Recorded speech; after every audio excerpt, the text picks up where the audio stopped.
Hello everyone and welcome to Frankie Sports channel, and we're going to do a video, people, reflecting on the Australian Open.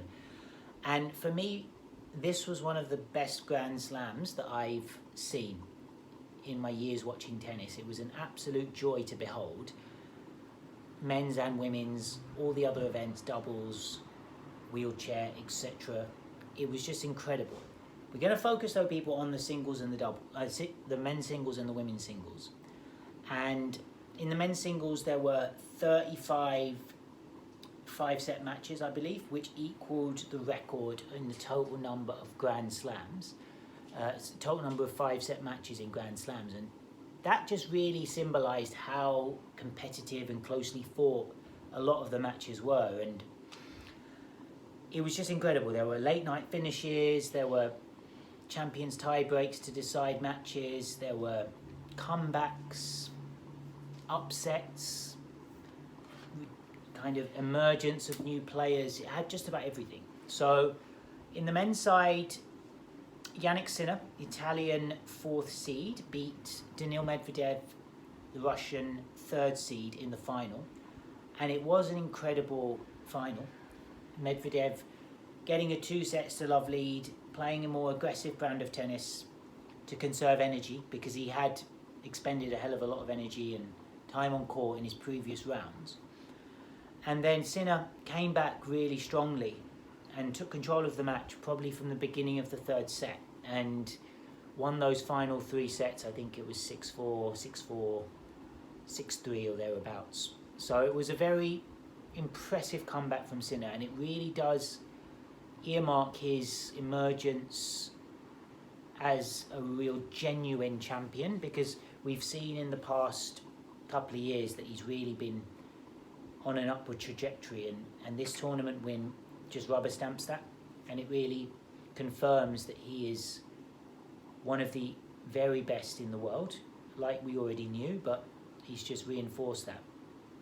And it's so easy to see how he was able to win this tournament, people, by watching his matches in this event, because he didn't drop a set until his semi-final against Djokovic, and even then he got out to a 2-sets-to-love lead against the 10-time champion, 6-1, 6-2, and then he had a set point in the 3rd set tiebreak, didn't take it, then came back in the 4th set and won. And anyone who can lead Djokovic 6-1, 6-2 in a match at the Australian Open, it really does show you something about their standing, their stature, how they're respected by their opponents. Because as much as people made out that Djokovic wasn't at his best in that semi-final,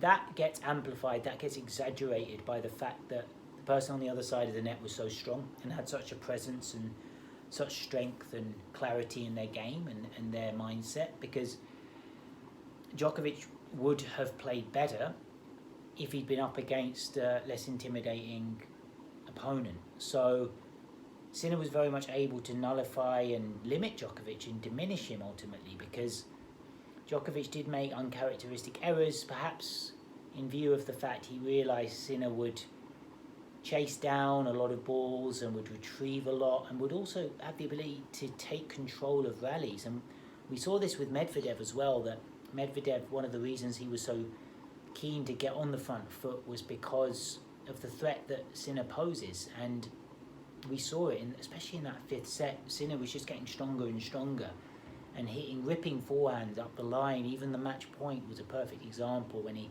just cranked it up the line and it caught the baseline, I believe.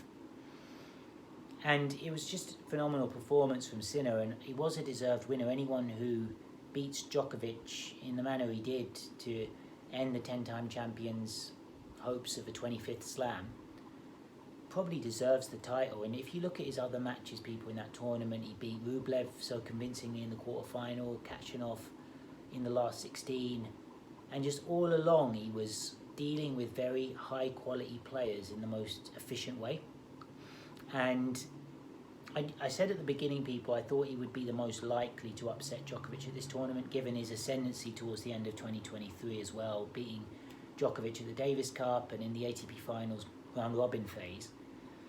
And so it proved, people, he really, really did highlight his abilities in this tournament. And when you look as well at Medvedev, a phenomenal tournament for him, involved in 4 5-set matches, obviously 3 of which he won, 2 of which he came back from 2 sets to love down in against Rusevori, and there was one other that he came back from 2 love down in. I think it was Zverev in the semi-final, and then in the quarter-final against Hurkacz he also won in 5 sets. So he broke the record again, people, for the most time spent on court at a Grand Slam, 24 hours plus. And I think this was ultimately the difference. We saw that Sinner was able to conserve a lot more energy with the manner in which he was able to dispatch his opponents in the first 6 rounds, whereas Medvedev was carrying the residual effects of having to play 6 really tough matches back to back, including a 3:30 a.m. finish in his second round match. So, but that isn't an excuse or a reason to diminish Sinner's achievement, because part of the art of getting through a Grand Slam is being able to navigate the draw in the most efficient way possible to conserve that energy. So it's kudos to Sinner that he was able to do that. And in terms of Medvedev, I'm sure he'll bounce back stronger from this. I think he looked in a really positive place. The very fact he was able to win so many close matches and looked like he was playing some good tennis, I think shows that he's on a good trajectory for 2024. And yeah, I think those were the main storylines, people. There were other interesting performers. Obviously, Zverev coming back strong, making the semi-final. And then you had Alcaraz losing out to Zverev. That was a real standout match. Zverev, again, asserting his comeback after that ankle injury a couple of years ago that he suffered. And then you had the likes of Norrie performing really well from a British perspective, winning that match against Casper Ruud. I think that's really important for his career, and it'd be interesting to see where he goes with that. We had Alex de Minaur, the home favourite, world number 10, push Andrei Rublev all the way in that last 16 game, and I think he did lead 2-1, but Rublev was able to come back, and that was an incredible match as well, and a good performance from de Minaur. So there was a lot of interest and intrigue in there. I mentioned Hurkacz. I think he deserves a bit more of a mention. I thought he was excellent in the tournament, beating Humbert, I think it was, in the last 16, the French 21st seed, I think he was. So that was incredible from Hurkacz. But all in all, people, it was a very interesting men's tournament, and it does set up 2024 really well. Before we come on to how it looks for 2024, let's also discuss the women's side, because there was some incredible stories in that event as well, and the number of high seeds that went out early. Obviously, Swiatek losing in the 3rd round, but ultimately you would have to say the tournament favourite showed her class and came out on top in winning the event. Sabalenka beating Zheng in the final, the 12th seed from China. And Sabalenka was incredible, people, throughout the tournament. I think the highlight for her was that semi-final win against Goff, because Coco Gauff, American US Open champion, she obviously had Sabalenka stretched. She was causing Sabalenka some problems, having beaten Sabalenka in the US Open in the previous Grand Slam in September. So Sabalenka had a little bit of that mental challenge to overcome that situation in trying to turn the tables on Goff, and she was able to do so well.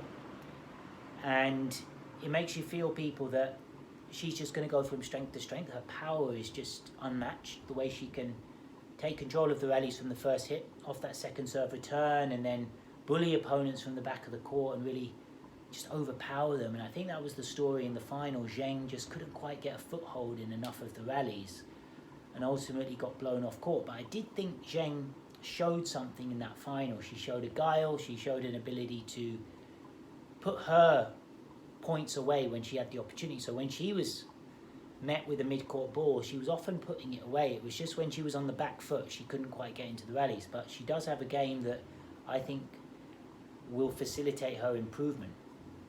So very convincing performance there, people, as I mentioned, from Sabalenka in that Australian Open. And where does it leave us, people, in 2024 as we build into the rest of the year?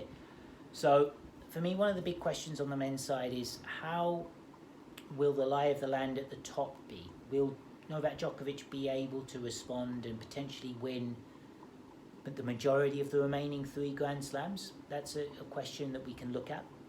For me, it's going to be difficult for him because of the emergence of Sinner in particular, but Alcaraz as well, 2 really strong up-and-coming players. And when you add in the depth that we've already seen from the likes of Medvedev and even Hurkacz, Rublev, Kachanov, it's not going to be easy for Djokovic. It really isn't. On the clay, I think it increases his chances. I do think he's got a good chance on the clay, because I don't think, for example, Medvedev, Hurkacz, maybe even Rublev are as good on the clay. I think Alcaraz for sure will be a challenge on the clay. I think Sinner can raise his game for the clay, and I think Kachanov will be very strong on that surface. But it does negate the threat of a few other people, even the likes of Ben Shelton, rising star from America, maybe not quite as strong on the clay. In the grass as well, maybe there aren't as many people who are able to challenge Djokovic on the grass courts. Obviously Alcaraz, Sinner, has pushed him a couple of times in the Wimbledon semi-final and quarter-final the last couple of years. Shelton as well, you would feel would be suited to that surface. De Minaur. So there are a few guys on the grass that could potentially mix it with Djokovic again, because I still think the Serbian world number 1 is the dominant player and he's still as good as ever and as hungry as ever. But I just think the standard is getting really tough for him at the moment, and it'd be interesting to see, people, how it navigates itself as we go through the year. And on the women's side, obviously Swiatek is a very expert clay court player, so you'd think she would come back with a authority and with a presence and a confidence on that surface. Sabalenka will push her all the way, I'm sure. Goff will be in the mix, and obviously Osaka coming out of retirement. We don't know how that'll go, or coming out of a hiatus or a break from the game. So it'll be interesting, people, to see the lie of the land as we move into the next Grand Slams upcoming in 2024. Yeah, interesting tournament, people. I thoroughly enjoyed it. What was your highlight, people? I'll be interested to know. And yeah, let's keep the dialogue coming, people, about the tennis. Peace, love.